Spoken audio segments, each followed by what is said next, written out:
Welcome to today's feature of Action Theater. Uh, today's feature is GoldenEye from 1995, starring Pierce Bronson. I believe this might be the first one that he was in. I can't remember. I can't Yeah, remember that's which. Huh? it is his first one, yes. Oh, okay. Okay. Splendid. All right. So.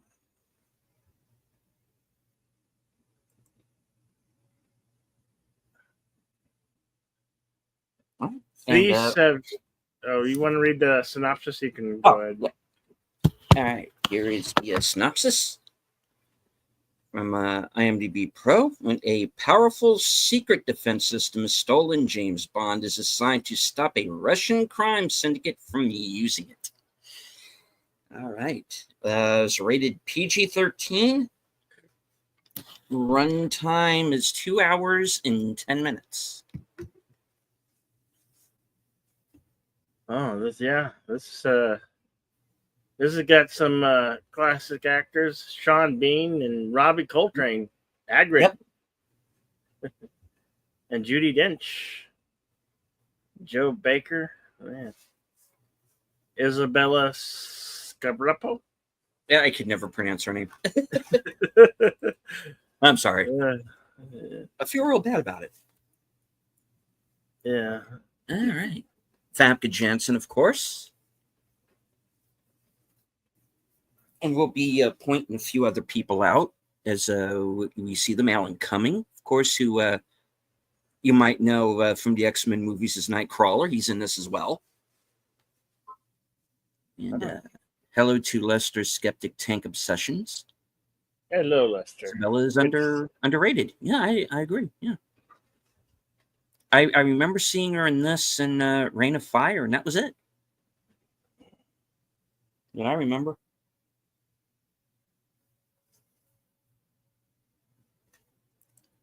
All right. As much as we'd love to show you these here on YouTube, we are restricted by the rules and regulations of YouTube and copyright law. So this will be a commentary track only. We do have a screening room provided, which you have to link into if you want to watch it. This is probably might be available to watch on Amazon Prime in the MGM Plus. I'm not sure, but it is also available on like Fandango and probably more or less Tubi. So, yeah, all right. Let's head over to the screening room. I'm gonna load that up and we'll get it underway. All right.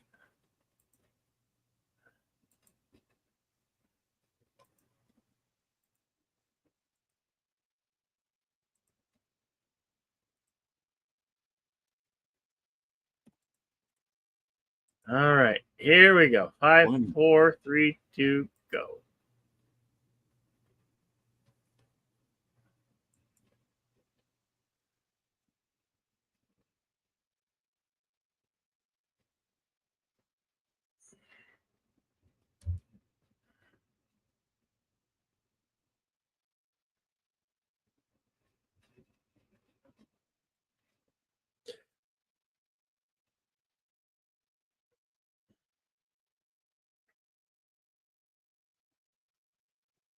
MGM UA logos.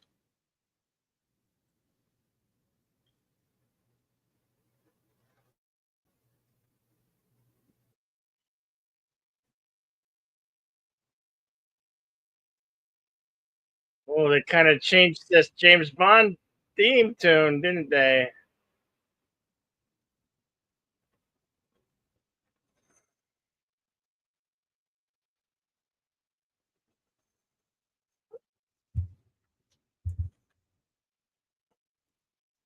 And of course, they start this movie off pretty big. There was a lot of anticipation surrounding this film because, for those of you I'm sure know this story, uh, Pierce Brosnan was actually the first choice,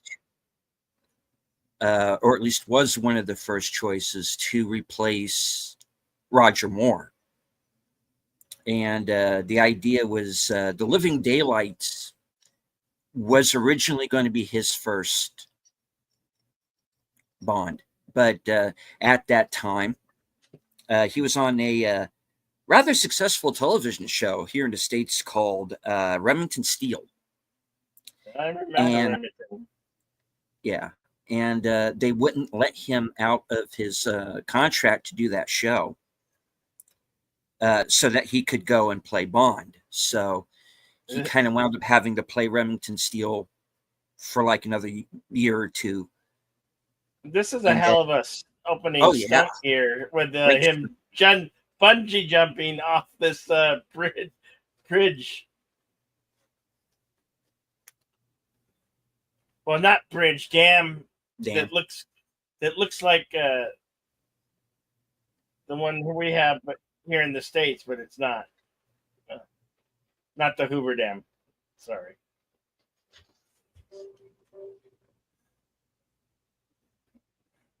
Archangel Chemical Weapons Facility.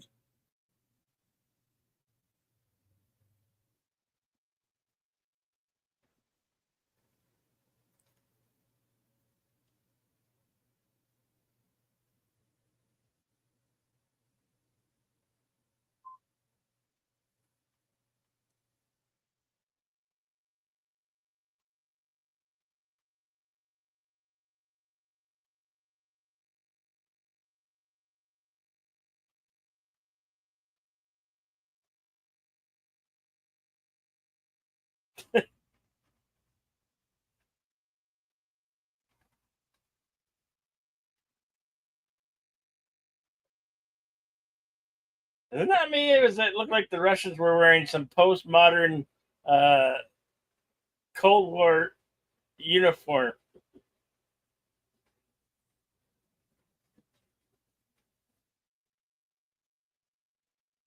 Interesting.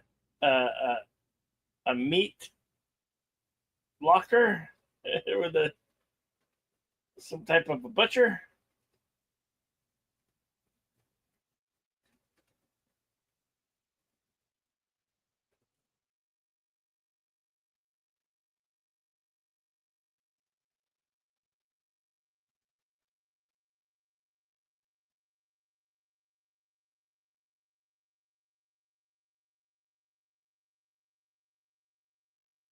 And of course, this Wow. opens up much differently than your usual Bonds. Is they give him a partner at the beginning of this film.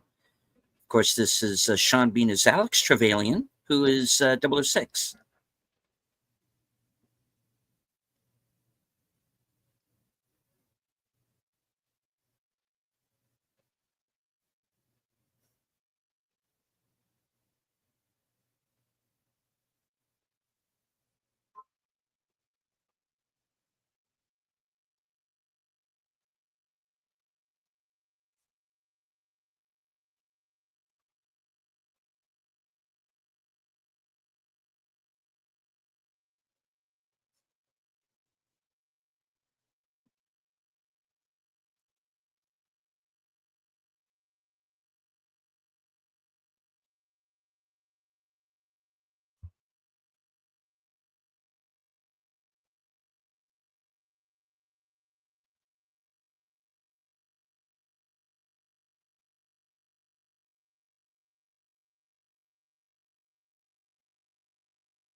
And, yeah. The character, the actor playing the character of the Russian general that we're going to be seeing throughout the film is Gottfried John. Was in a lot of these kind of movies, well, spy type movies. Sometimes the villain, sometimes not.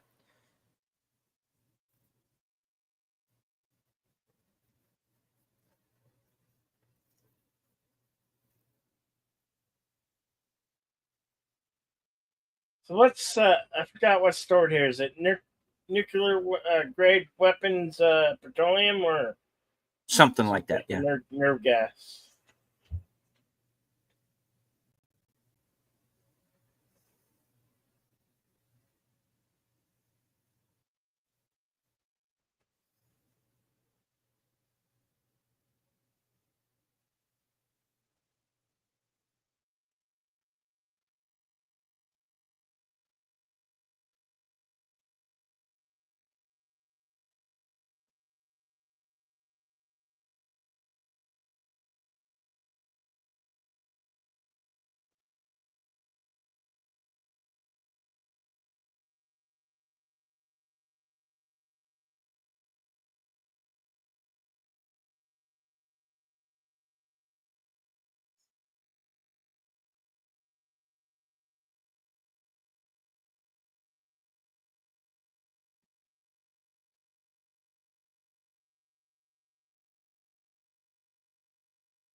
Whatever it is, they don't want to shoot at that.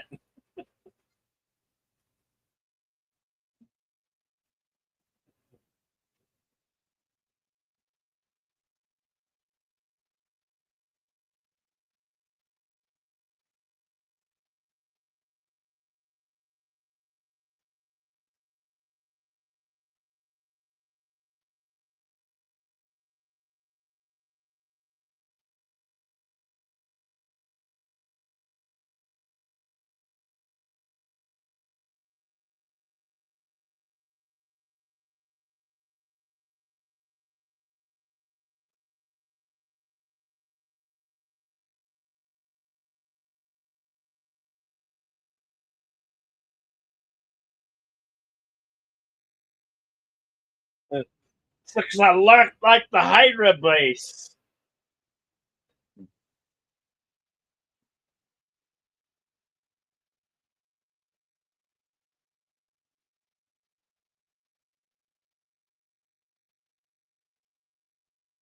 Oh,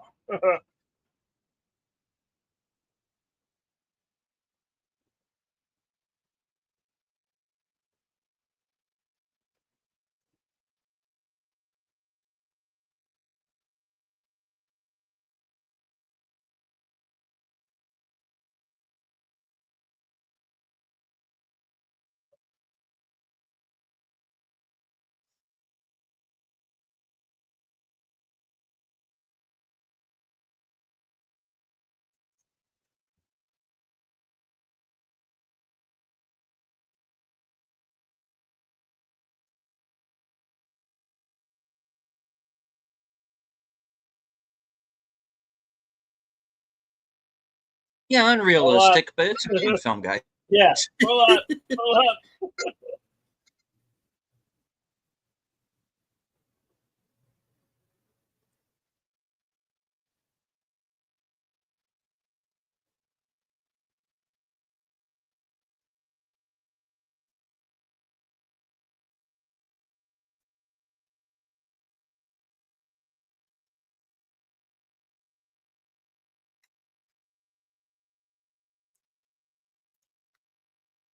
And of course, the base explodes. So, mission accomplished, but 006 has been lost. Or has he? Stay tuned. Of course, Tina Turner, the title song.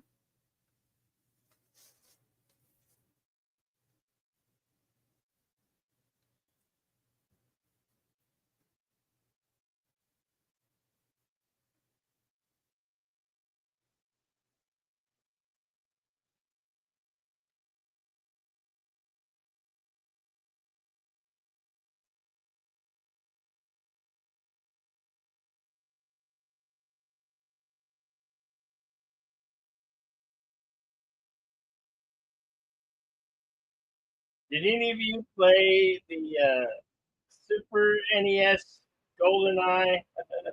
That was a very popular game back then.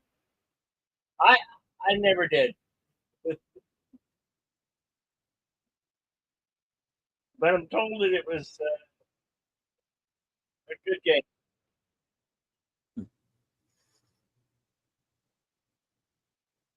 No, that was for the Nintendo 64, I think. Yeah.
LFKHC 2005.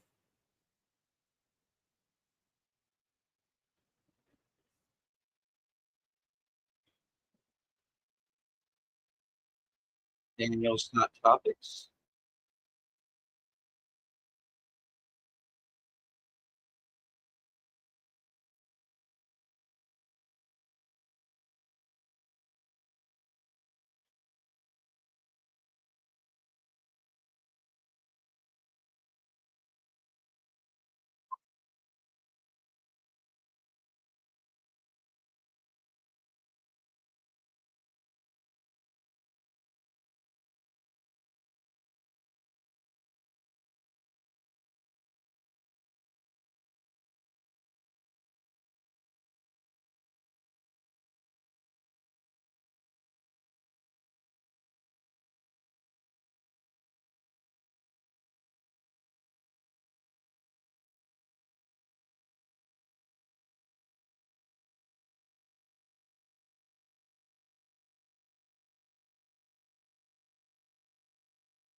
Of course, she's playing Minute Money Penny,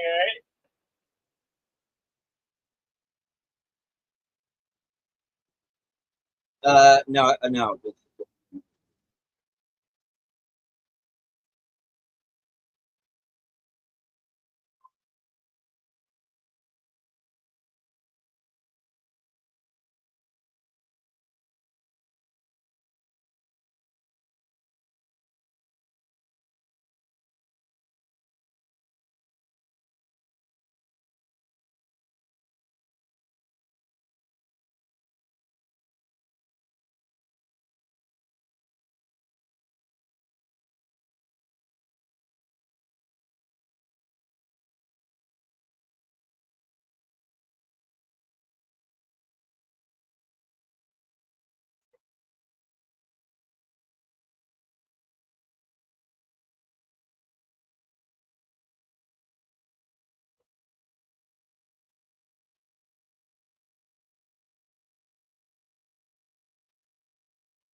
Is this the X-Men prequel then? I don't think so.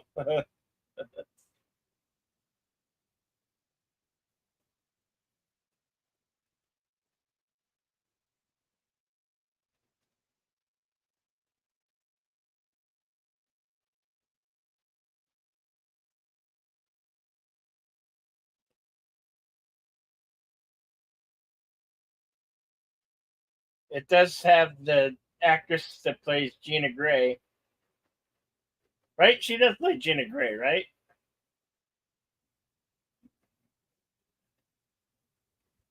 Yes, that's right.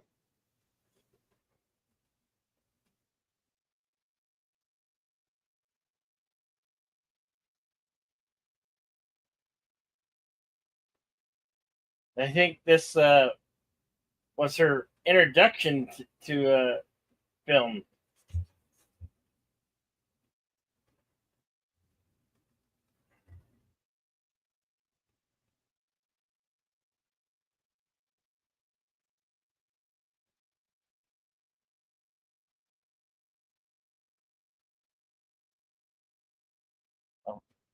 A woman that smokes cigars.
Hello in the chat to Enigma Severus.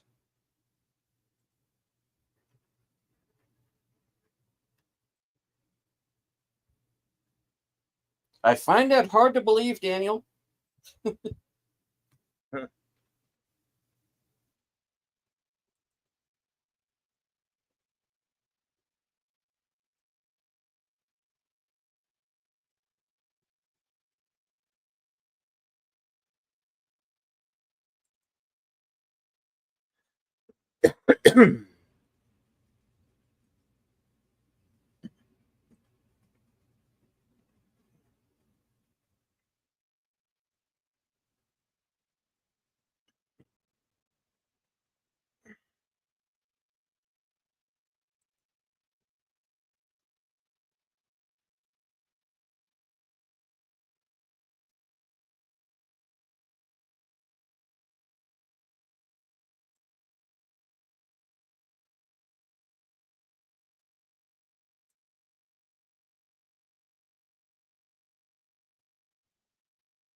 He should have ordered the non-kinky.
Hey, if you gotta go, go with a smile, right? It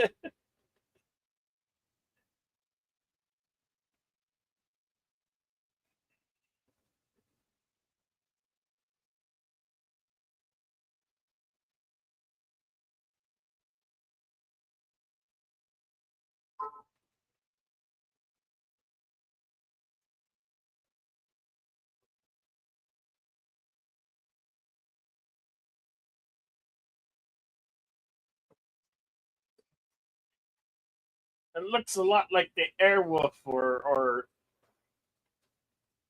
an Apache helicopter.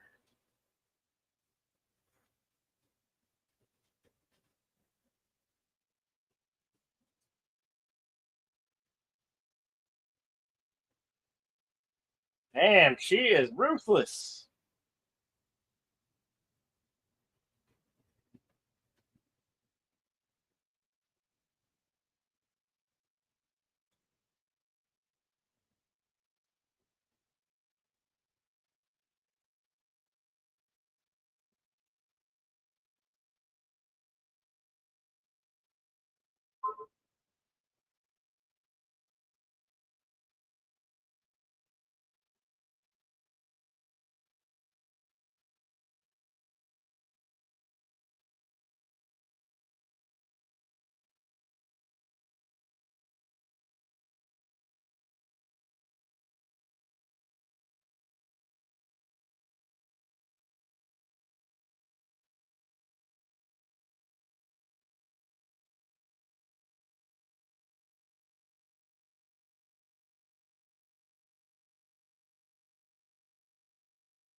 Ah, the days of dial-up internet, the early stages of the internet.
Even he's like, damn.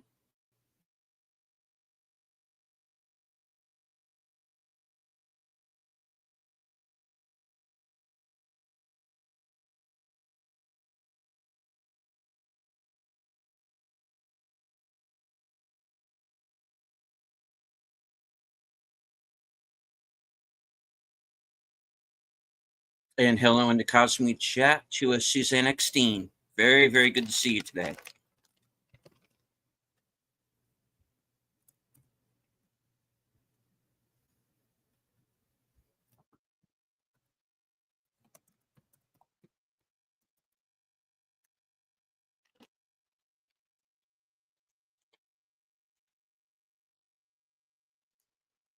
Oh, it's just a model.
And the actress playing Moneypenny is named Samantha Bond.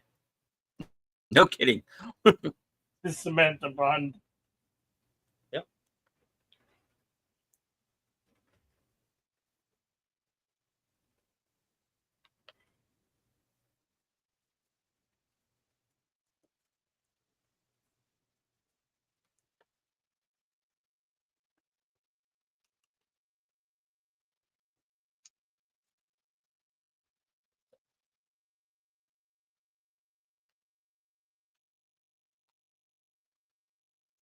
Oh, hey, someday you have to make good on your innuendo.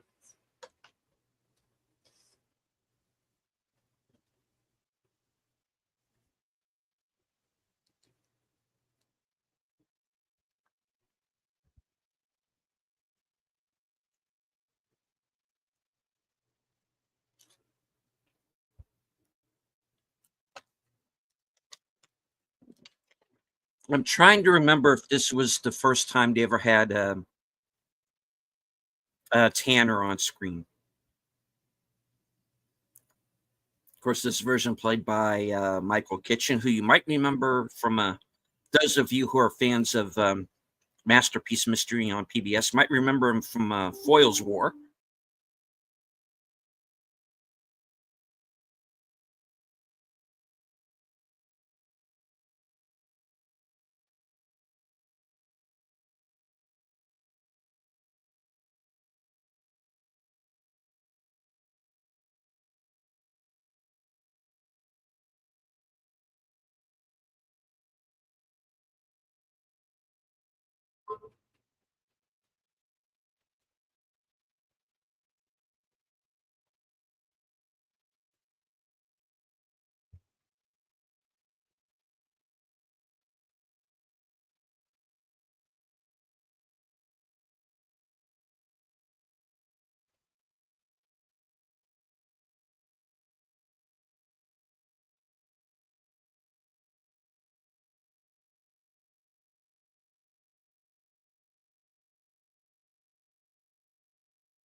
Whoa.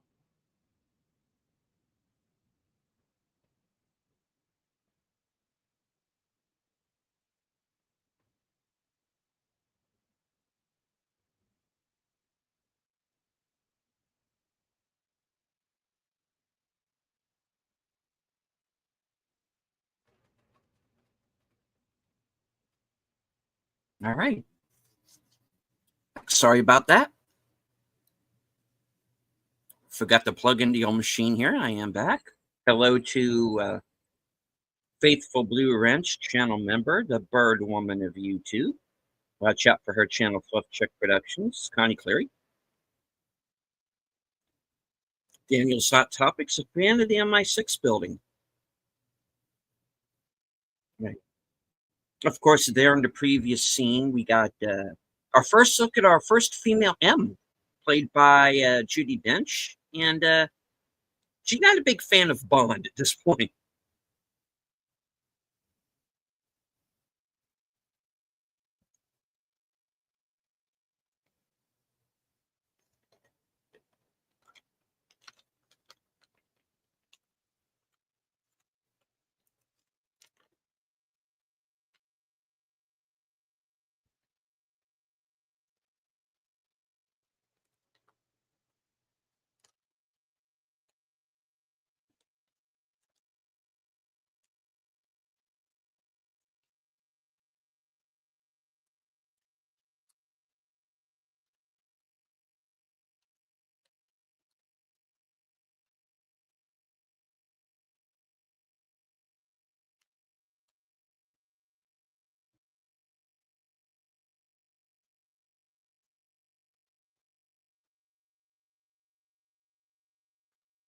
I will never remember that.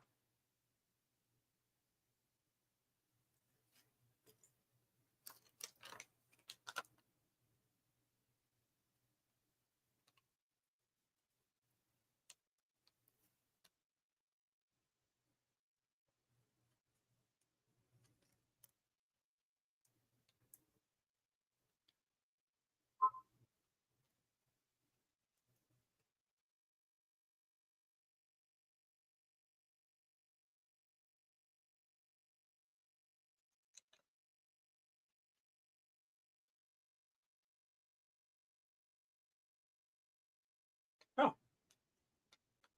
there's a way out.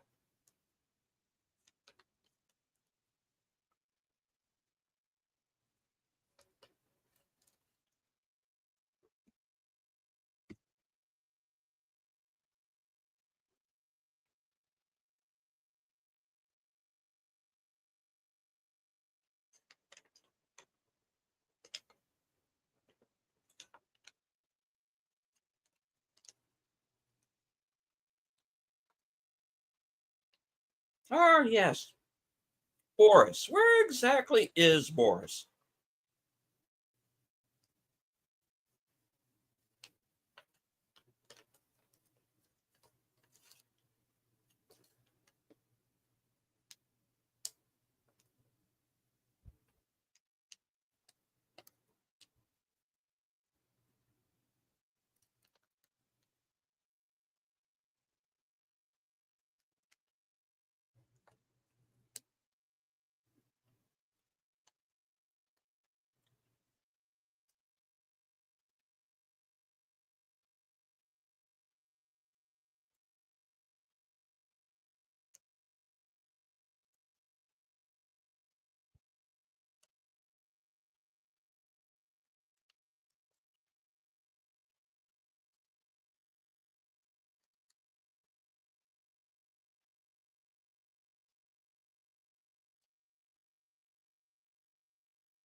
That's one way to put it.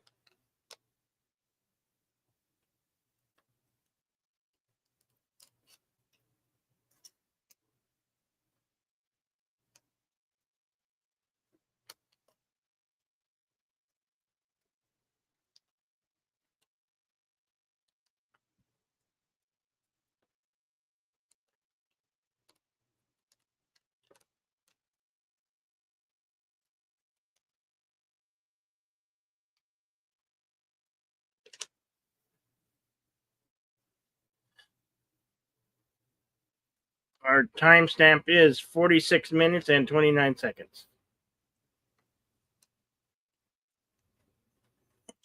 Dennis.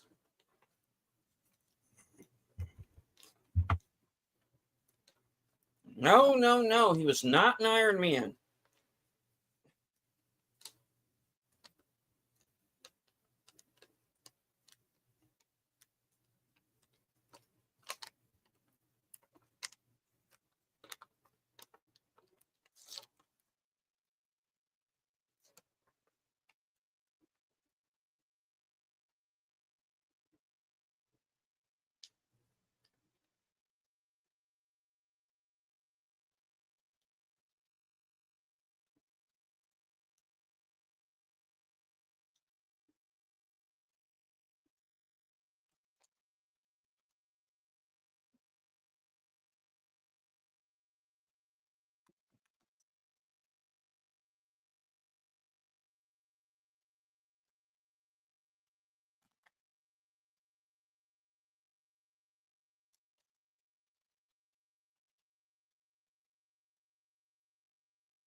Enigma says, I still think Daniel Craig was much more cavalier towards his life than Pierce Brosnan portrayed. Daniel Craig's Bond did so many things that showed he didn't care. Mm.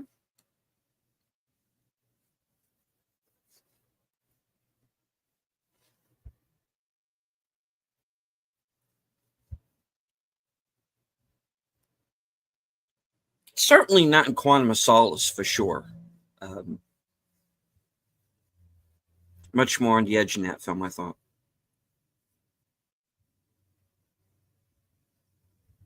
I'm the Quantum of Solace defender. I mean, a defender.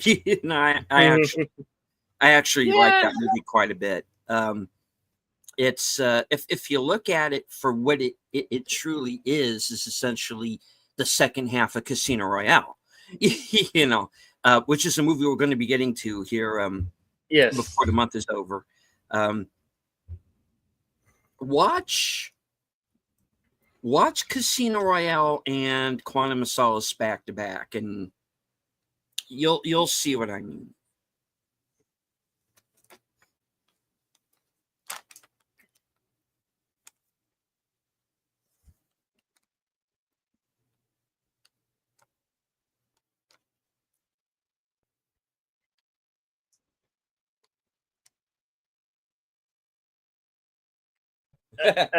You missed.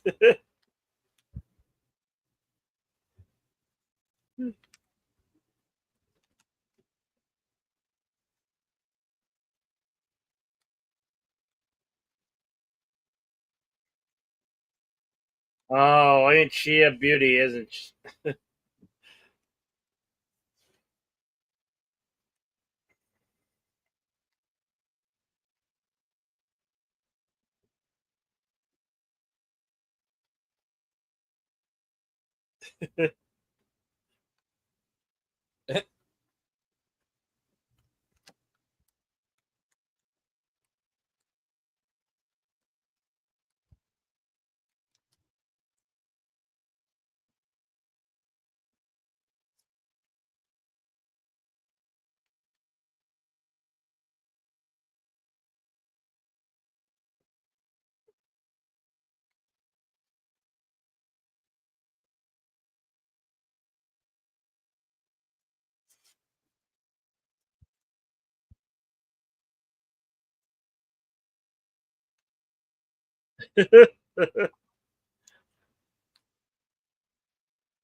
Which is going to come into play later on in the film. Mm-hmm.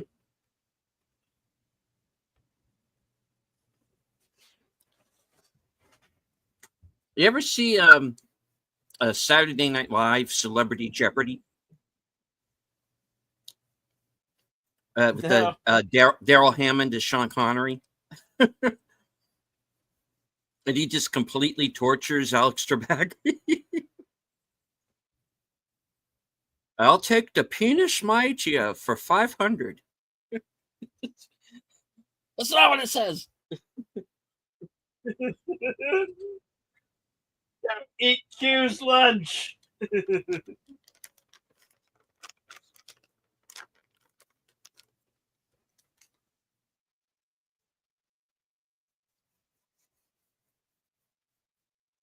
And of course, late great Joe Don Baker.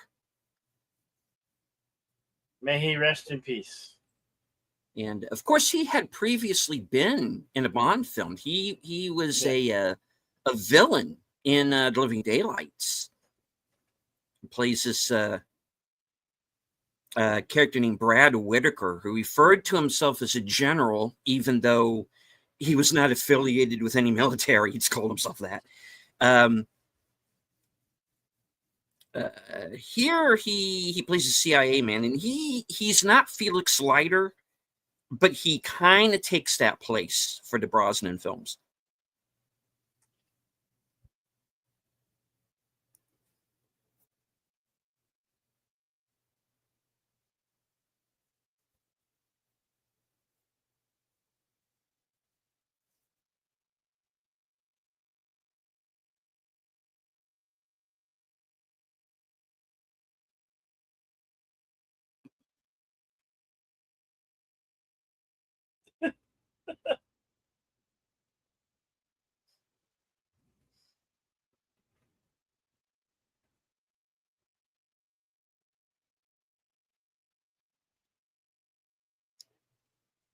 Did Cosme freeze up for anybody else?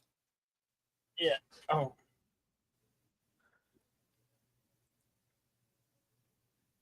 Oh, I may have to refresh. Yeah. Let me know. I'll quickly reboot it. So bear with us, folks. Make sure that everything's running smoothly.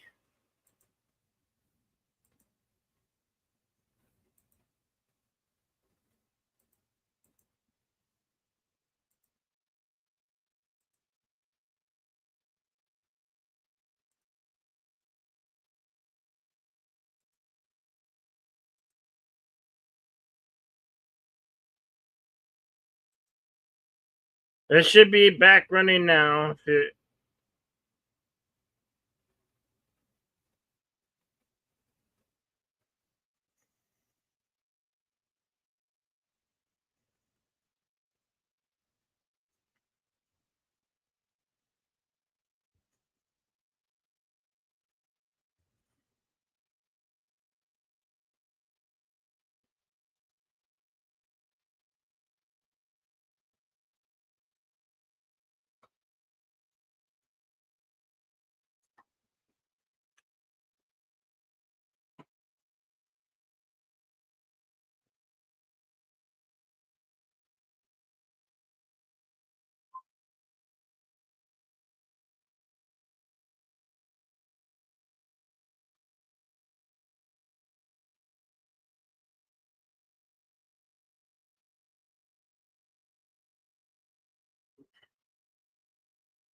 Oh yeah, Mini Driver doing the singing number.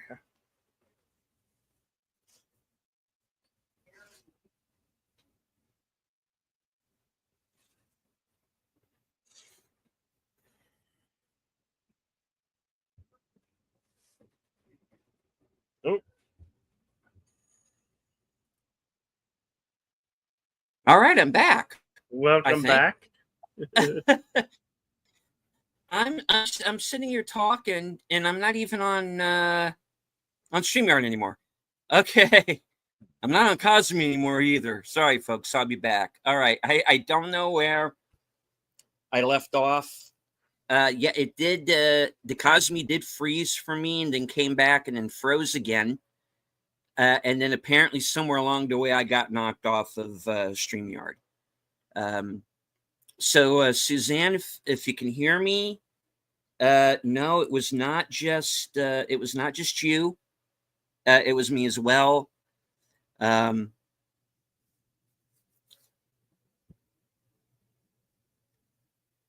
Thank you, Tim, for the $1 super chat. I appreciate it. Daniel's Hot Top says, "Yeah, he was the general who got blown up at the end of the Living Daylights." Yeah, I don't know if anybody heard that part of it when I was on Cosme there.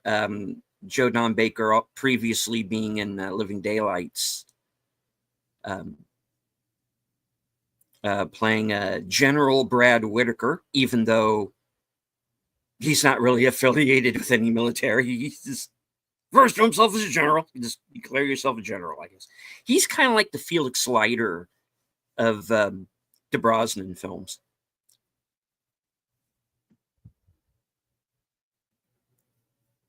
Yes, and thank you. I'm planning a birthday stream for Saturday night, so that should be up on my channel. Anyway, we get back around to Cosme and catch up with everybody else here. All right.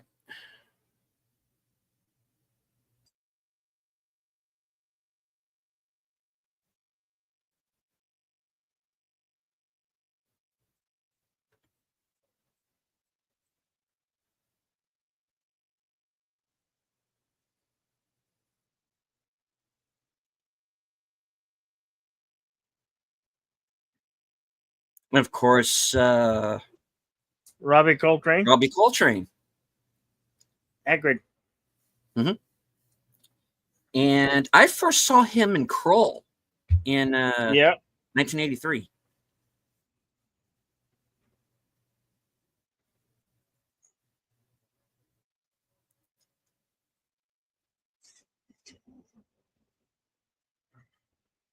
Mimi Driver.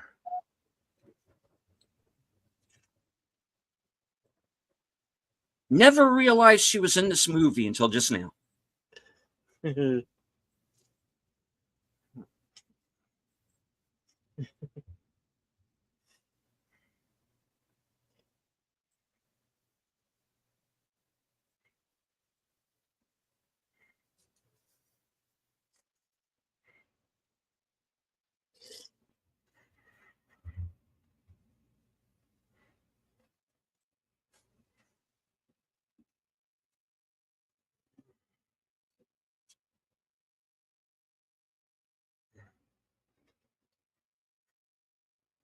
Oi!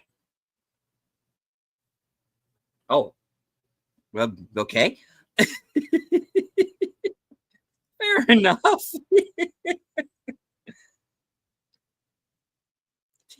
Okay.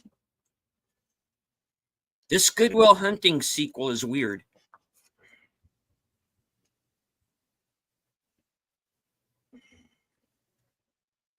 Also, I don't think they've done Good Will Hunting yet. So I guess technically this would be prequel. We never know. Skylar could have hooked up with some Russian dude before she met Will. Who's to say? Good Will Hunting is Bond universe. Confirmed. Silence. Shidaboo.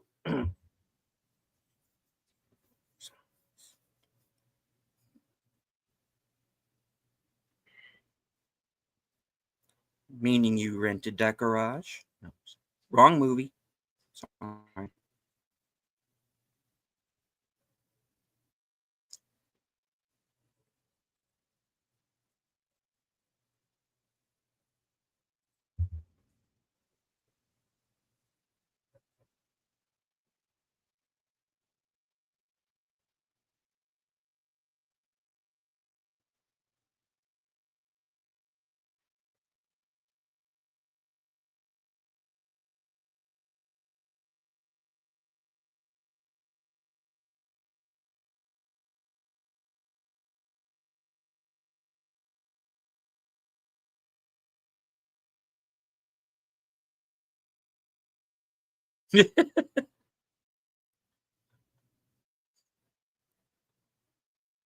Three, six, whatever.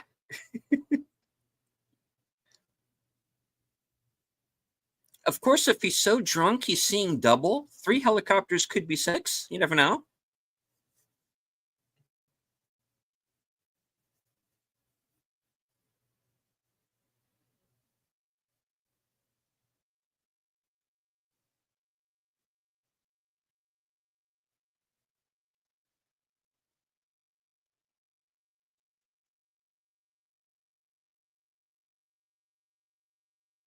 No.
Fire!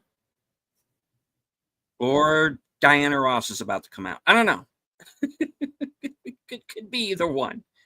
Oh, hello.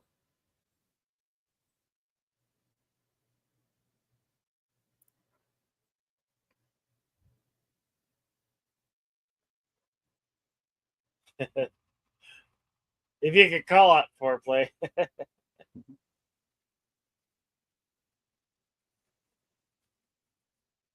Yeah.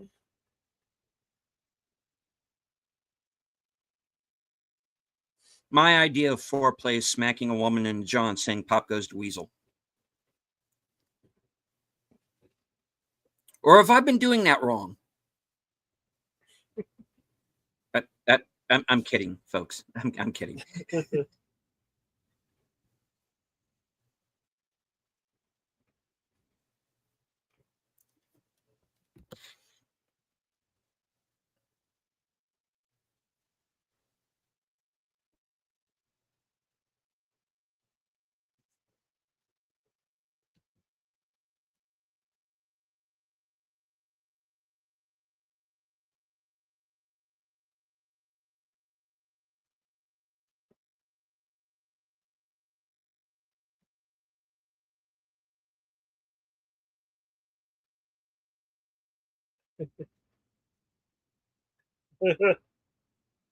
She got a hot bum. Mm. Hello to Big Al Presents. It says Hey, Goodwill Big Hunting Al. was 2 years later, 1997. Okay.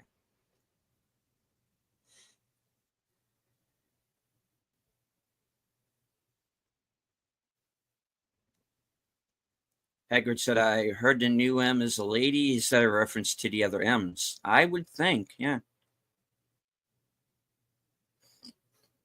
Excuse me.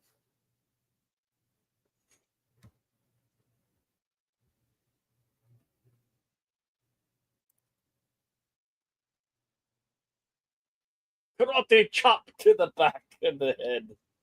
Chop.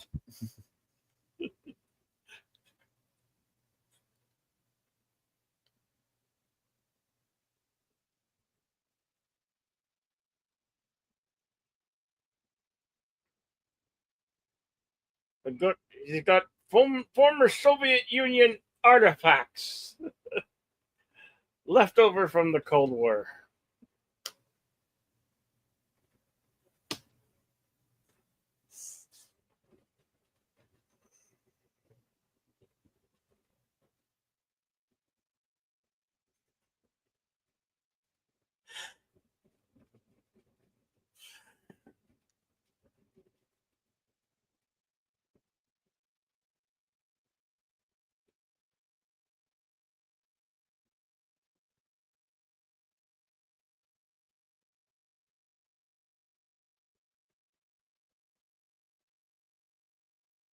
Okay, statues, freeze.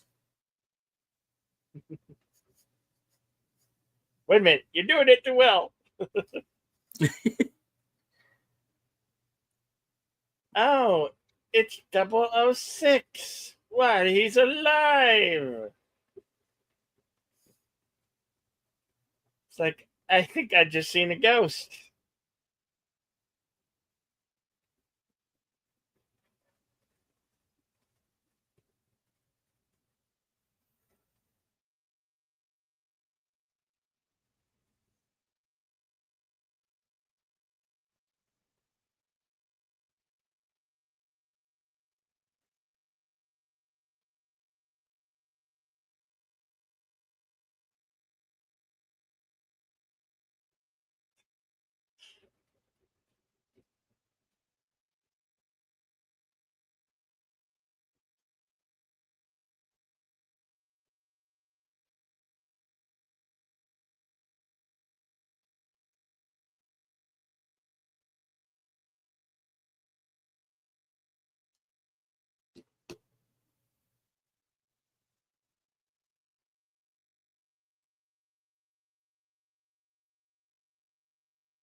Those of you on Cosme, Tim is posting a picture of the actual MI6 building.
Of course, this is where they finally meet.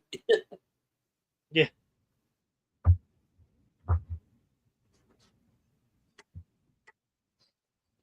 A little tied up, eh?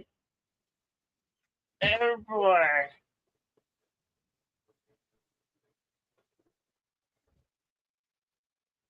Yeah. Well, that started the plane, the helicopter. I think it's launching with or without him.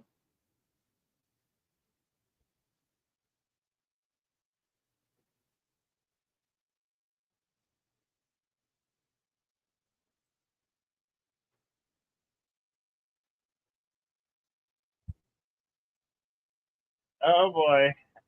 Eject. Eject.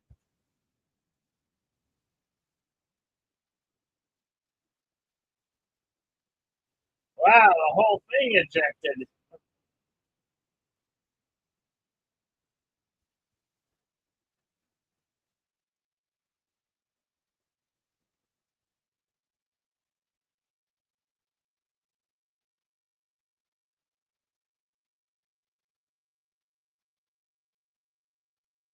I don't think I like this ride.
Our current timestamp is 1 hour, 18 minutes, and 31 seconds.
I think I'll just take this here tank.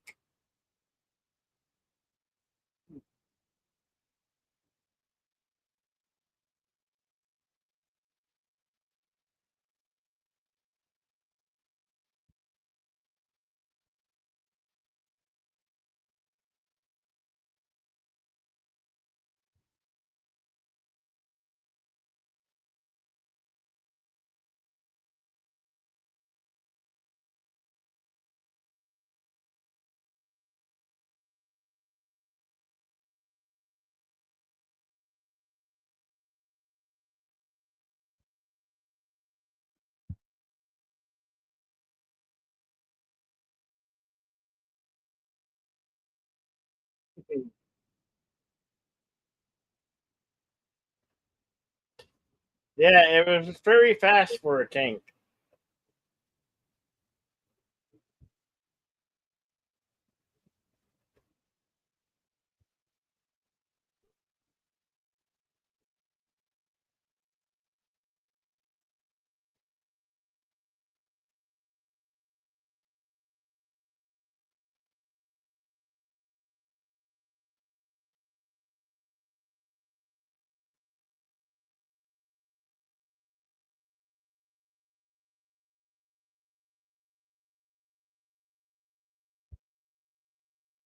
Who said driving this tank is like riding a bicycle? You never ever forget.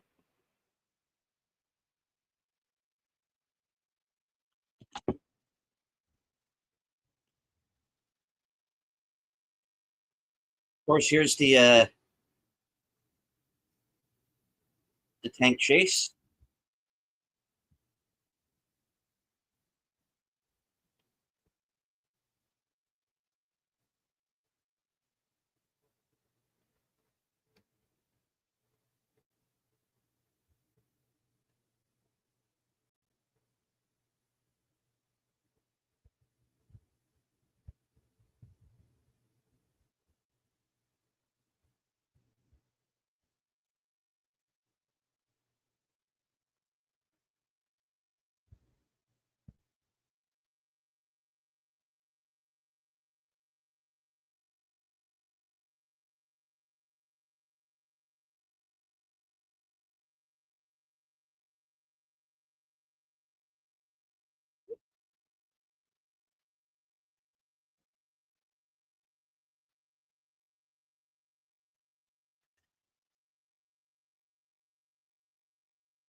Wow, what a douche!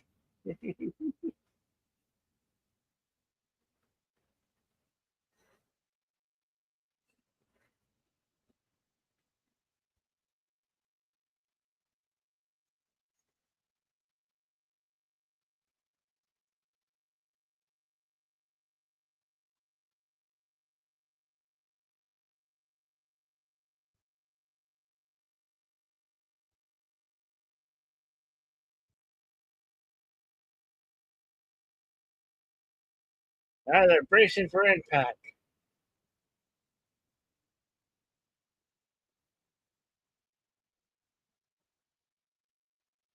I think the tank is going to lose.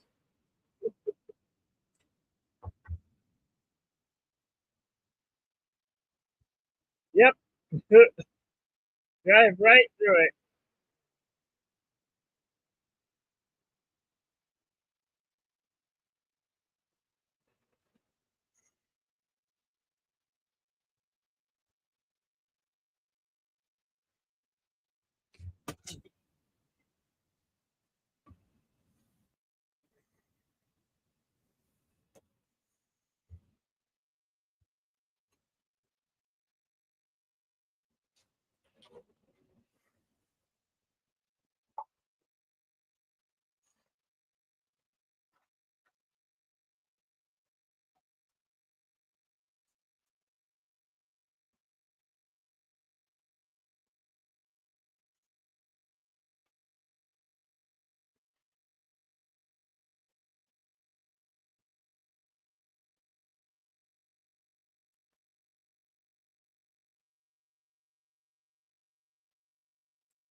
I'd like to remind you guys so that I am the host of the show, so you may if you could go to my channel and give it a like and maybe say something in the chat, that'd be nice.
Is that an Apple computer? Apple Mac 2?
Oh, Cessna.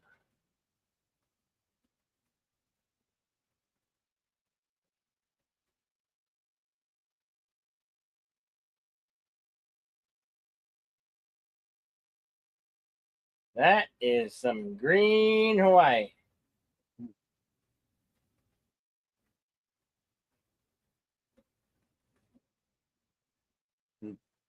This is the sequel to Mitchell and Found of Justice. Yes. Yes, it is.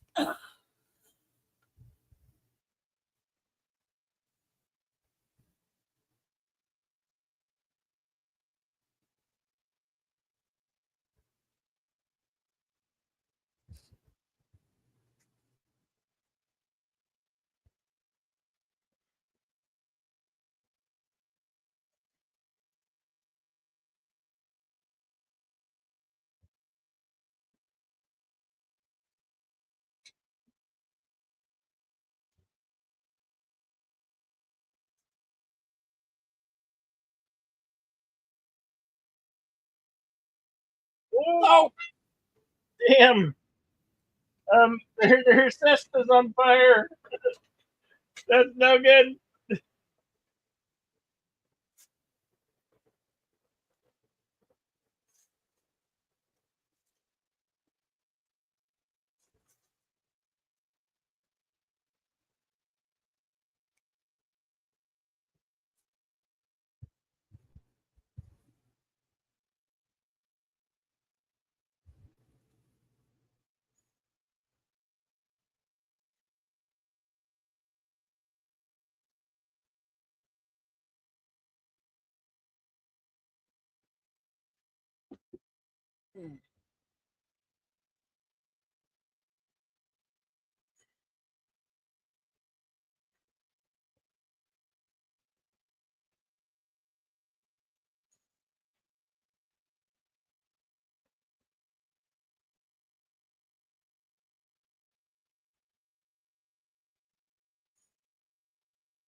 Uh-oh.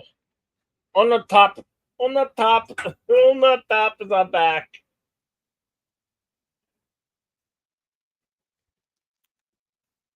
Thank you for flying Northwest. Yeah. Oh,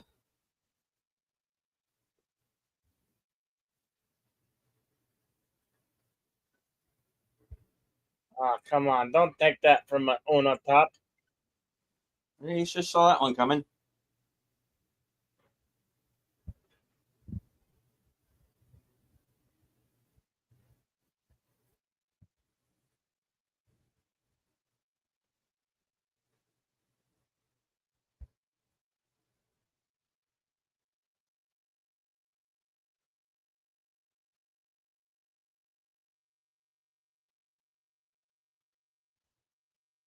Even at 165 pounds, I don't think you can squeeze a guy that strongly. But then again, I've never had that. So, oh, yes. Break her back. She's going to feel this in the morning. Right.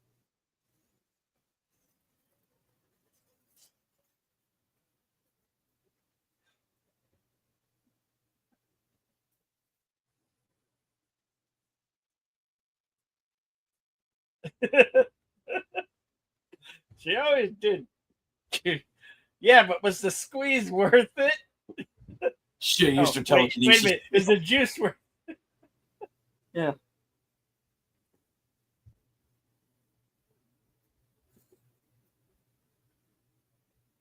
Mr. Invincible? We'll see how invincible you are.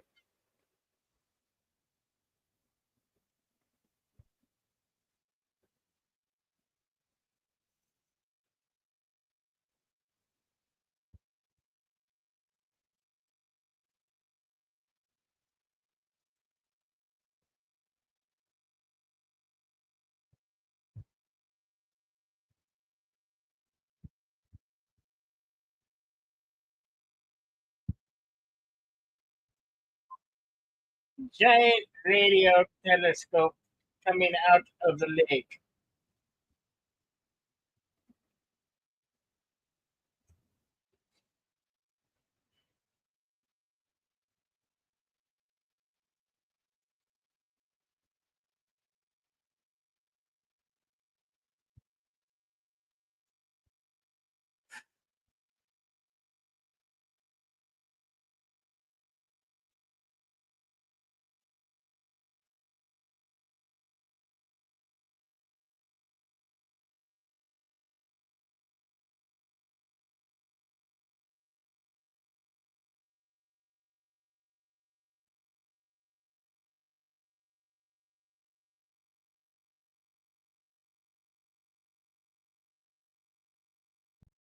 Yes, it's in Puerto Rico.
Hello in the Cosme chat to Curtis Selby.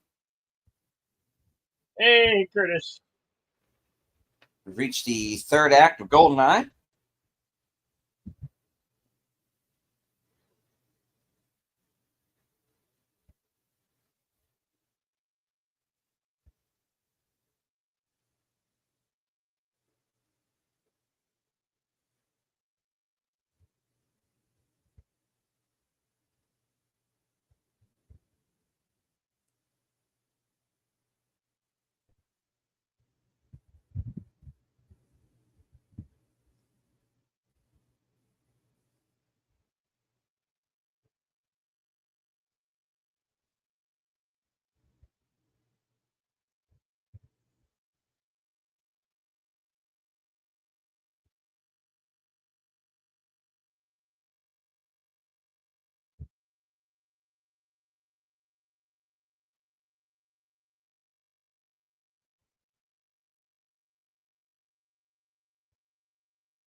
Okay, game console, freeze.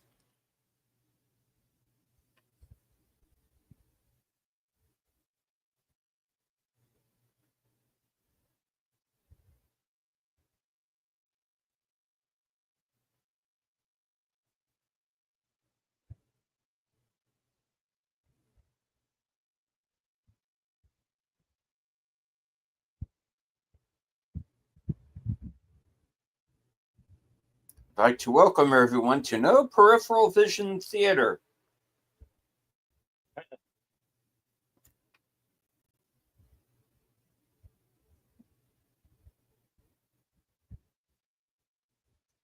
Another cold storage facility, huh?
I am an exceptional thief, Mrs. McLean, and you ought to be more polite since I'm moving up to kidnapping. Oh, wait.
Royce, you said every Ouch. beach.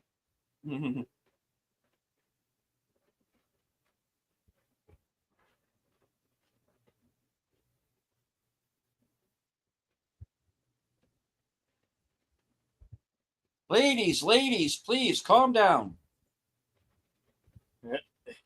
Notice how he intensively pays attention to that pin.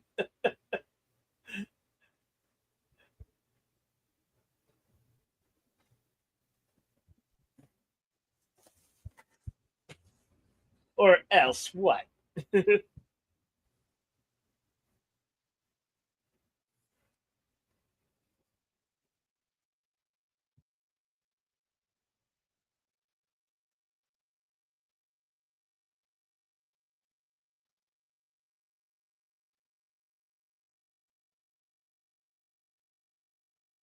Oh, no.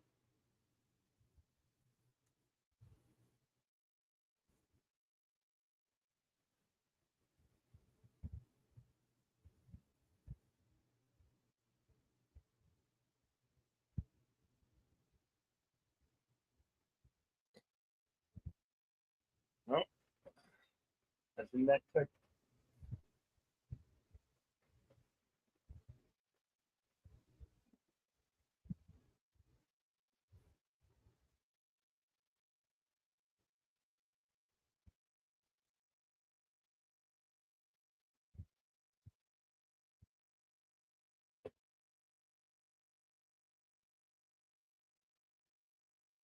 Hmm?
Oh no, my lair! My beautiful top secret lair! Well,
Oh, look out.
yeah, looks like you're not gonna have problems today. Ew.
Oh, that got hurt.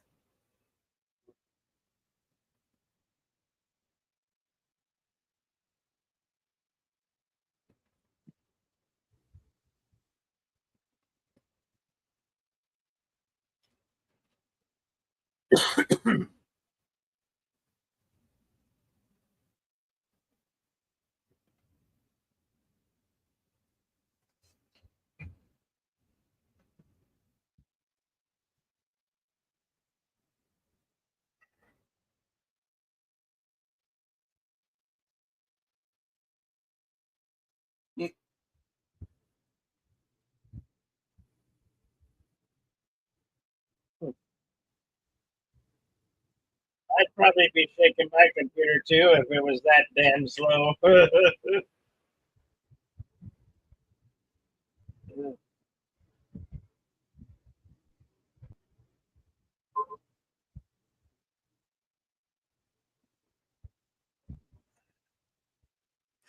Oh, let him fall.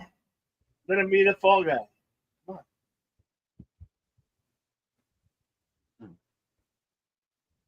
For me.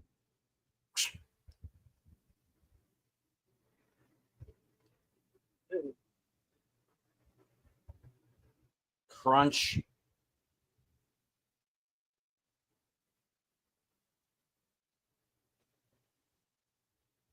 Wait a minute. Of course, the villain comes back for one last threat.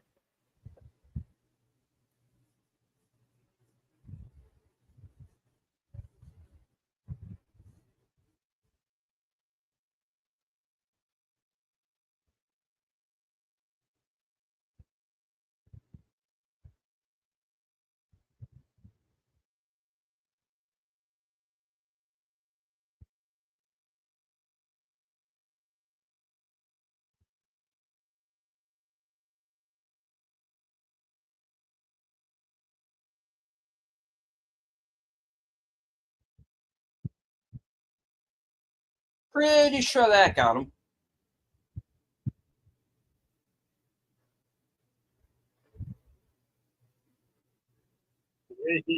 Yes, he would be dead. Of But course, for all intents and Boris. purposes, he had to be.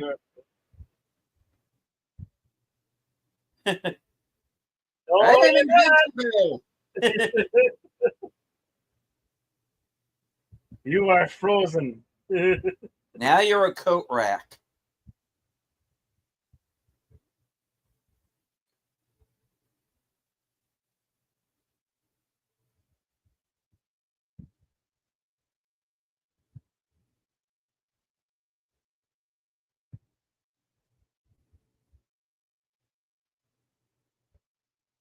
Yes, he appears to be fine.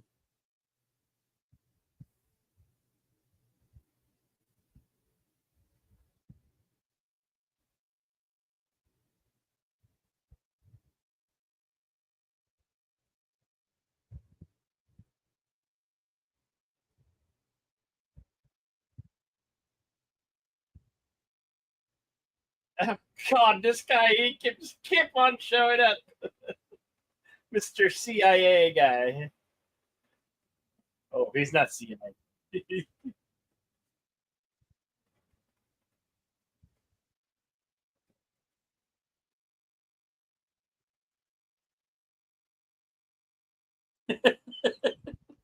Yo, Marines.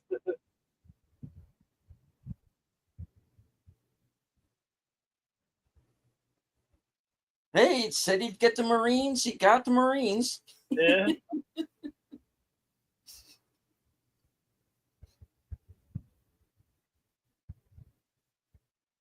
Huh.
That was GoldenEye.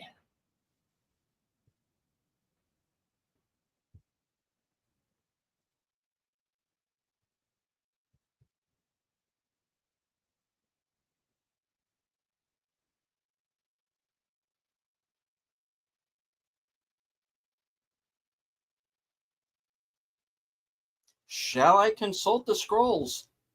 Yes. Consult the scrolls. All right. GoldenEye was released November 17th, 1995. Estimated budget of 60 million, going on to gross 352 million worldwide.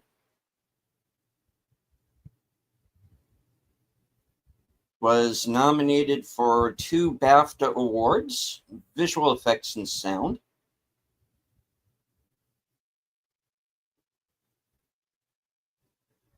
Two Saturn nominations, Best Actor for Pierce Brosnan and Best Action Adventure Film.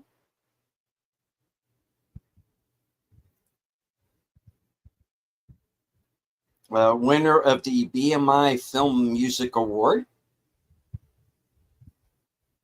the German Golden Screen Award,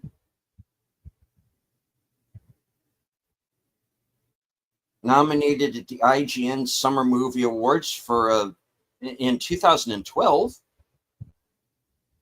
for Best Movie Blu-ray for the Bond 50th anniversary box set. Nominated for Best Stunt Ensemble, the Awards Circuit Community Awards.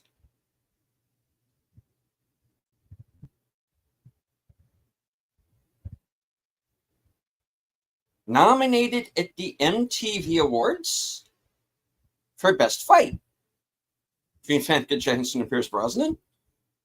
And nominated for, get this, Best Sandwich in a Movie. The submarine sandwich with tomatoes and provolone. That was a monster hoagie. Hero.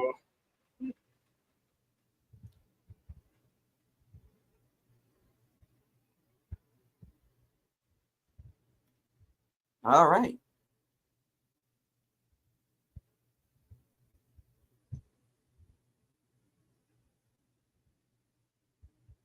"42 filming locations,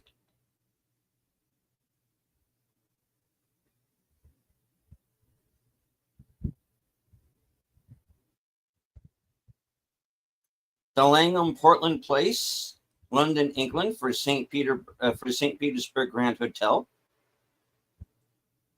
Somerset House, Strand, London, for the exterior scenes. Portland Place, London. Arecibo Observatory, Arecibo, Puerto Rico, for the GoldenEye satellite dish. Art Deco Palm Court Park Lane Hotel, Piccadilly, Mayfair, Westminster, Greater London. British Sugar Factory, Petersborough, Cambridgeshire, England. Exteriors, the end of the tank chase. Brompton Cemetery, Fulham Road, West Brompton, London. Exterior, the Our Lady of Smolensk Church. The Bronze Horseman, Senate Square. Admiralty District, St. Petersburg, Russia. Casino di Monte Carlo, Monaco, casino scenes. Cienega di Chibusco Farm, Vega Baja, Puerto Rico. Bon and Natalia meet Jack Wade and exchange the BMW in the plane. Courtyard Somerset House, the Strand, Westminster, Greater London, St. Petersburg Central Square. Decemberist Square, St. Petersburg, Russia, for Senate Square. Drapers Hall, Throgmorton Avenue, City of London. Interior Direction Defense Ministry Council Chambers. French Riviera, Alpes Maritimes, France. Grand Corniche, Alpes Maritimes, France, for the car race. earlier, the bunch of French stuff I'm not going to bother to pronounce. Alpes Maritime, France, which was also the car chase. Hermitage, Palace Embankment, Dvorsky, bunch of other Russian shit I'm not going to bother to pronounce. St. Petersburg, Russia. Basically, this is just a bunch of French places. Monaco, St. Petersburg, a lot of it in England. Moving on. All right. Be here all day. All right. On to the trivia. Before Pierce Brosnan was cast as James Bond, Liam Neeson, Mel Gibson, Sam Neill, Hugh Grant, and Lambert Wilson were all rumored to be in the running for the role. Actresses considered as Bond girls: Elizabeth Hurley, Elle Macpherson, Paulina Poroskova, Eva Herzegova, all offered roles in Natalia but turned it down. Several changes had to be made to the script during production because the plot was virtually identical to True Lies, which was being released at the time. After License to Kill, Michael G. Wilson and Alphonse Rosario Jr. wrote a script treatment for a James Bond movie intended to be released in 1991, starring Timothy Dalton, using the title The Property of a Lady, the title taken from an Ian Fleming short story. According to what little evidence is available about the script and is printed in the book The Bond Files by Andy Lane and Paul Simpson, the movie was to have taken place in Scotland, Tokyo, and Hong Kong. The plot would have involved nanotechnology. Potential directors included John Landis, Ted Kotcheff, and John Byram. Legal squabbles over the ownership of James Bond, disappointing box office results on Hill, and the death of longtime screenwriter Richard Maibaum delayed the start of production for several years. Although he was contracted to play Bond a third time and possibly a fourth time, after several years elapsed with no new movie, Timothy Dalton announced he didn't want to play the role again. This opened the door for Pierce Brosnan. Several title and concept changes changed The Property of a Lady into this movie. First opening title sequence directed by title designer Daniel Kleinman, picking up the baton from long-standing designer Maurice Bender, who had died since the making of License to Kill. Because the film franchise was caught up in litigation, the 6-year hiatus between the release of License to Kill and this movie is the longest gap between Bond movies since the series first started in 1962. Though the gap between Spectre 2015 and No Time to Die 2021 tied that time, albeit the latter was due to COVID-related release schedule delays. Okay, this answers my question. This is the first time that the Bill Tanner MI6 Chief of Staff character has appeared in a James Bond movie since For Your Eyes Only. The character was meant to return for Tomorrow Never Dies, but the actor, Michael Kitchen, who had played him here, was unavailable to return. But Kitchen did get to return as Tanner in The World Is Not Enough. Jack Wade was named after the screenwriter Kevin Wade, who wrote a draft. GoldenEye is the nickname of James Bond creator Ian Fleming's beachfront house in Jamaica, where between 1952 and 1964 he wrote the Bond novels and short stories. It was named for the contingency plan that the SIS, whose members included Fleming, devised in the event of a Nazi invasion of Spain. First James Bond movie directed by a non-Brit. This was Martin Campbell, who was recommended on the strength of his television series Edge of Darkness, which also co-starred Jodan Baker. Highly recommend it. Check it out. Got remade with Mel Gibson. Later, Die Another Day was directed by fellow New Zealander Lee Tamahori, and Campbell returned to direct Casino Royale. This movie is credited with having the largest amount of model and miniature work ever utilized in a James Bond movie. the first James Bond movie to be made after the downfall of the Soviet Union and the end of the Cold War, and thus the first Bond movie to actually shoot in the traditional spy genre Cold War country of Russia, St. Petersburg specifically. However, Epsom Downs Racecourse in Surrey doubled as the St. Petersburg airport, while much of the tank chase was shot in London and at the new Leavesden Studios. This was to reduce expenses and to cut down on security concerns, as the entire unit would have needed bodyguards.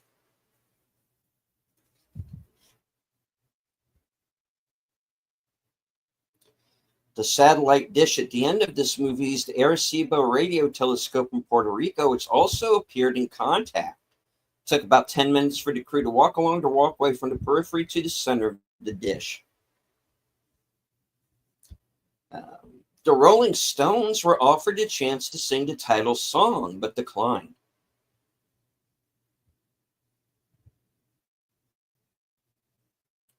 Long-standing visual effects supervisor Dick Mettings died of natural causes a few months after filming was complete. The movie is dedicated to him. The first completely original James Bond movie without reference to any Ian Fleming novel or short story. In the script, M's real name is Barbara Maudsley. The James Bond movie's traditional home at Pinewood Studios was unavailable, having been booked to shoot First Night, coincidentally starring the original James Bond, Sir Sean Connery. So the producers created a new studio from a former Rolls-Royce aircraft engine factory in Aerodrome.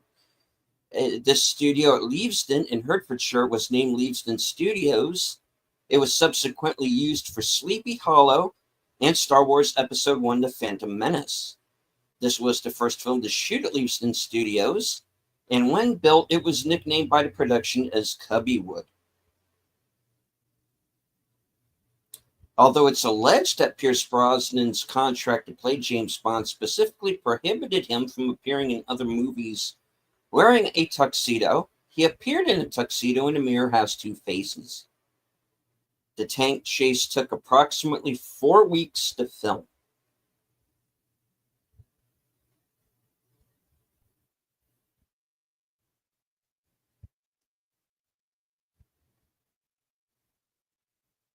The ID number on the badge of Admiral Chuck Farrell of the Canadian National Defense was number 2488.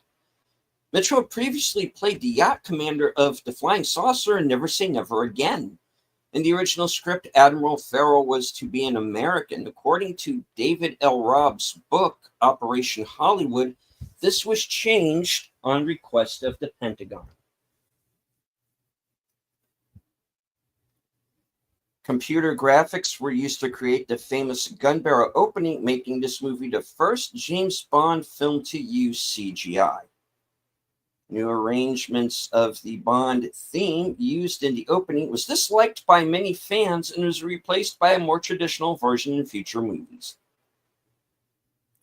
Features the highest bungee jump from a structure in a movie. The drop was over 722 feet. The man who did the jump has a cameo as the black-haired Tiger helicopter pilot who's shot by Xenia Onatopp. The first of the James Bond movies to be released on DVD. The first MGM UA Dolby Digital release. Composer John Altman provided the music for the tank chase after it was decided that Eric Serra's initial arrangement was not to be used in order to use a more traditional rendition of the James Bond theme.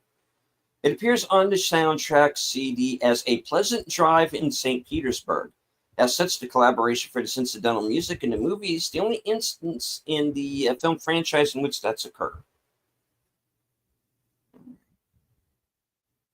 The title song did not chart in the US, but in the UK and went to the number 7 spot on the charts. The song was written by Bono and The Edge of U2 and performed by Tina Turner. All three were neighbors to each other living in the south of France. One day, the U2 members went over to Turner's place, whereupon the Eds played the song on Turner's piano.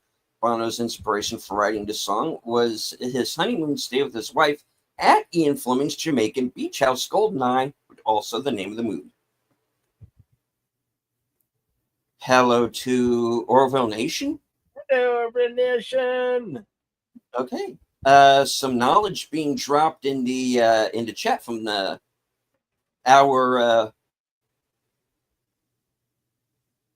our experts in the chat. Yeah, we did bring this up. Billy J. Mitchell was Red 7 in Star Wars. And Commander Peterson in Never Say Never Again, so he's in 2 Bond films, yes. He's also in Top Secret and actually a number of other movies. He had quite a career. Check out his IMDb. That was a great movie. Brought me way back to 1995 when I was 8. Thanks for sending me back to the good old 90s. Right on.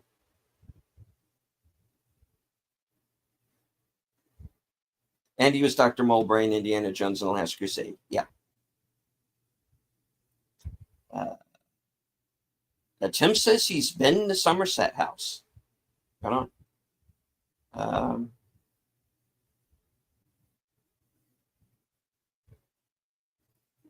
Sean Bean was one of the first people, not the first person to play Bond, and MGM saw Pierce Brosnan's performance as Bond. He decided to go with him instead and make Sean Bean the villain. Okay. I think I read that Pierce Brosnan was going to be Trevelyan and Sean Bean was going to be Bond. However, as I said, MGM says saw Brosnan's performance as Bond, they switched roles. Okay. All right. There are many trivia pieces of trivia here. I'm going to read off a few more because if I didn't, I would be here all night. So yeah, we don't okay. Want that. The Manticore scene in the Monte Carlo sequence was actually called Northern Cross. The $15 million yacht was owned by Jorma Lilibaka of the power machine company Fenn Power.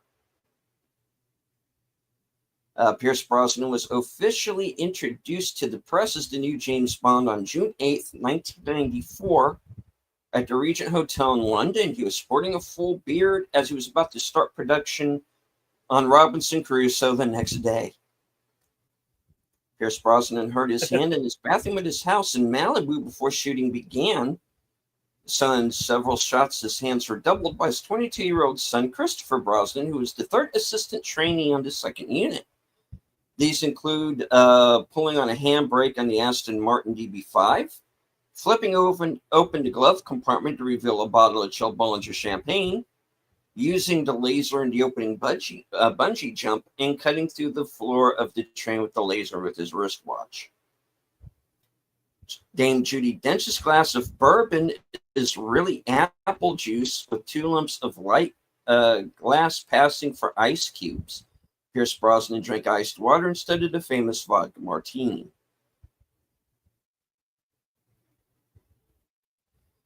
For the scenes in which Xenia Onatopp is seen flying the Tiger helicopter, a male pilot had to be made up to look like Famke Janssen.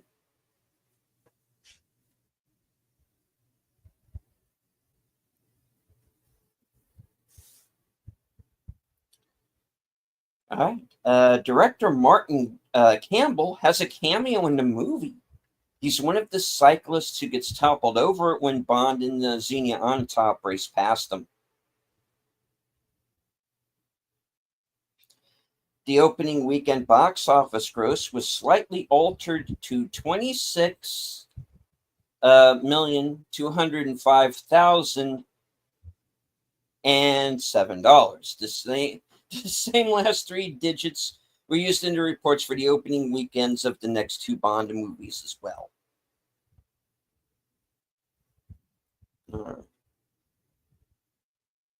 Going to read a few more here.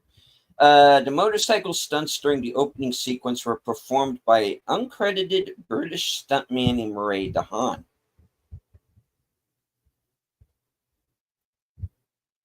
The first James Bond movie produced by Barbara Broccoli with Michael G. Wilson as a fully fledged main producer.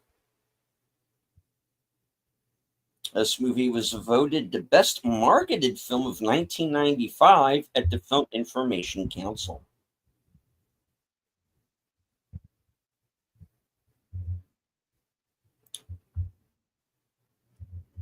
Right.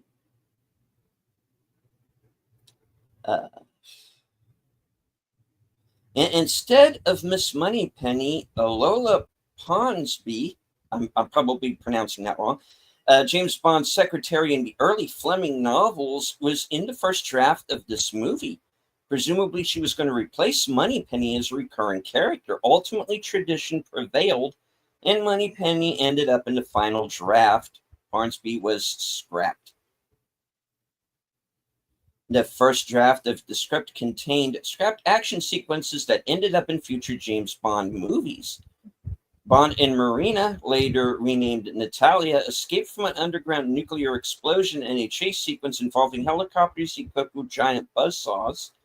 Ended up in the world is not enough. The U.S. government and MI6's collaborative effort to destroy the space-based weapon Tempest, later renamed GoldenEye, was resurrected and used in Die Another Day as the attempt to destroy Icarus. Lastly, the free fall sequence ended up in Quantum of Solace.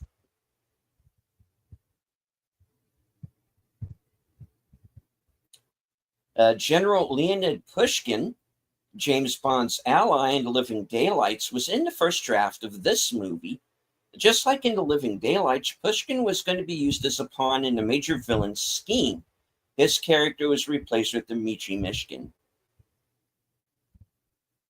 Pierce Brosnan and George Lazenby are the only 007 actors born outside of the United Kingdom.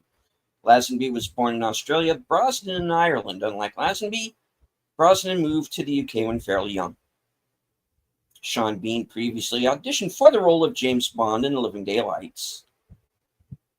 The second appearance in a Bond movie of Joe Don Baker, playing a villain in The Living Daylights. In this movie and Tomorrow Never Dies, he plays the role of CIA agent Jack Wade, a Bond ally. President Sir Walter Gotell played the villain Morzini in From Russia with Love, and ally General Gogol in The Spy Who Left Me in other movies. Charles Gray, who played ally Viggo Henderson in You Only Live Twice, played the villain Blofeld in Diamonds Are Forever. Famke Janssen was cast after director Martin Campbell saw her in early rushes of Lord of Illusions.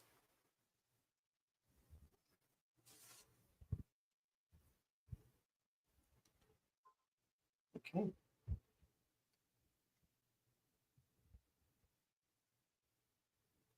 The only Bond movie where James Bond, M, and Miss Moneypenny were all recast with a different actor and actresses. The only holdover was Desmond Llewellyn, who played Q. Fans were skeptical about the idea of James Bond taking orders from a woman until they saw Jane Judy. I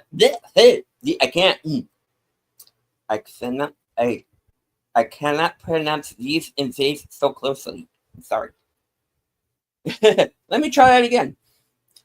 Fans were skeptical about the idea of James Bond taking orders from a woman until they saw Dame Judi Dench's performance. All right. Last one.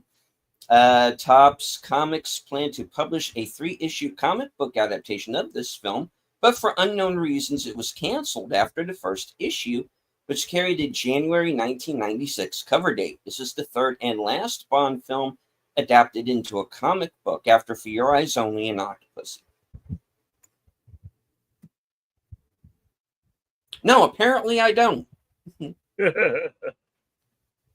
And no, I can't imagine why Mitchell 2 never came out. Okay. There are many more. You can find them on IMDb Pro. IMDb. Scrolls are closed. Let's go, Vickles. Okay. Well, we got Western Cinema coming up on Sunday. Gonna do some Daniel Craig and Harrison Ford with the Aliens and Cowboys and Aliens. And then we'll be right back here on Thursday next week, regular time, for License to Kill with Timothy Dalton. Mm-hmm. And then following Saturday, we'll be doing, of course, Casino Royale with Daniel Craig.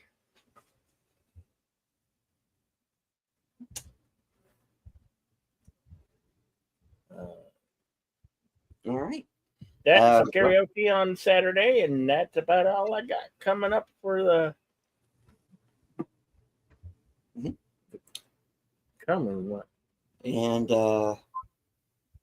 coming up for me later on tonight at 11:30 p.m. will be Coming Attractions, the show that is my chance to touch base with my loyal subscribers and channel members, let everybody know what I'm up to for the next week, including tomorrow night, where Bill and I are going to be appearing, along with host Big Al Presents and some other special guests who are going to be dropping by. And we are going to be watching the 50th anniversary edition of Jaws at a special time, 7 p.m. That's Films with Friends on Big Al Presents channel, 7 p.m. Eastern tomorrow night. And of course, like Bill said, also karaoke. It's usually on Saturdays. See his channel for times. Sunday, Western Cinema Presents. And also Saturday, tentatively scheduled for 6:30, is going to be my birthday stream. Since we're going to be doing Jaws tomorrow night, I'm going to move my birthday stream to Saturday. That'll be at 6:30. I'm going to be inviting some guests along, and we'll hang out with whoever is available for that program. Cool. All right. Yes, pray for Suzanne, our friend Suzanne Eckstein, who actually was in the chat with us briefly earlier. Going through some family stuff right now. Could use all the prayers and good thoughts that you have. So, yeah, please her do daughter's in a way. Yeah. So. Will do. Yeah. And wedding. Oh, okay. Oh, okay. Good to go. No worries, Connie. No worries. All right. Well, that's all for me. I'll go ahead and just close my side of the show out with my normal words. I'd like to once again thank everyone for joining us. Please, we were simulcasting on both of our channels, so please do not forget to give both channels a like. Yeah. Share out the stream, say hello in the chat, and all that good stuff. If you are new to our channels and you like what you saw, we do this every week. So please subscribe. Memberships are available as well. From HQ, our second home office in Arizona, and all points north, south, east, west, and beyond. Good night. Take care. Stay strong. Be safe and healthy. Stay away from women who will squeeze you to death with their thighs. Unless, of course, that is your thing. I think Curtis will like that. Because this is how we win. Yes. Be excellent to one another.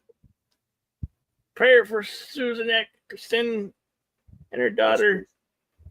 And you all take care, and we'll see you. We'll see you around.